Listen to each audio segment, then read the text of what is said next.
রোববার দুপুরে আইন শৃঙ্খলা সংক্রান্ত উপদেষ্টা পরিষদ কমিটির বৈঠকে স্বরাষ্ট্র উপদেষ্টা জাহাঙ্গীর আলম চৌধুরী বলেছেন, মিটফোর্ডের নৃশংস হত্যাকাণ্ডের ঘটনা কি সরকার সর্বোচ্চ গুরুত্ব সহকারে দেখছেন। এই হত্যাকাণ্ডের দায়েরকৃত মামলায় প্রাথমিক তথ্য বিবরণীতে উল্লিখিত ১৯ জনের মধ্যে ইতিমধ্যেই ৭ জনকে র্যাব, সেনাবাহিনী এবং পুলিশ গ্রেপ্তার করেছে। ঢাকার বাইরে গোয়েন্দা দল বিভিন্ন জায়গায় অভিযান চালিয়ে অবশিষ্ট আসামিদের গ্রেপ্তারে কাজ করে যাচ্ছে।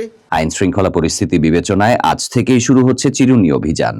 স্বরাষ্ট্র উপদেষ্টা লেফটেন্যান্ট জেনারেল মোহাম্মদ জাহাঙ্গীর আলম চৌধুরী বলেছেন, খুন, চুরি, ডাকাতি, চাঁদাবাজি, ছিনতাই, সন্ত্রাস, অপহরণ, নারী নির্যাতন, মব সহিংসতা ও মাদক চোরাচালান সহ সব ধরনের অপরাধমূলক কর্মকাণ্ডের বিরুদ্ধে আইন শৃঙ্খলা রক্ষাকারী বাহিনী নিয়মিত অভিযান পরিচালনা করছে।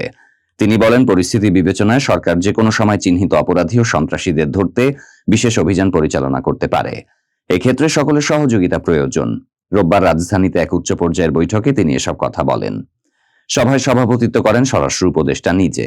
সভায় আরো উপস্থিত ছিলেন আইন উপদেষ্টা অধ্যাপক ডক্টর আসিফ নজরুল, বিদ্যুৎ, জ্বালানি ও খনিজ সম্পদ উপদেষ্টা মোহাম্মদ ফাউজুল কবির খান, গৃহায়ন ও গণপূর্ত মন্ত্রণালয়ের উপদেষ্টা আদিলুর রহমান খান সহ বিভিন্ন মন্ত্রণালয়ের ঊর্ধ্বতন কর্মকর্তা এবং আইন শৃঙ্খলা বাহিনীর সদস্যরা।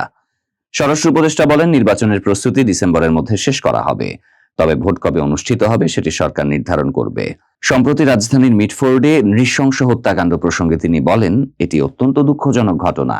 সভ্য সমাজে এমন বর্বরতা কোনোভাবেই গ্রহণযোগ্য নয়।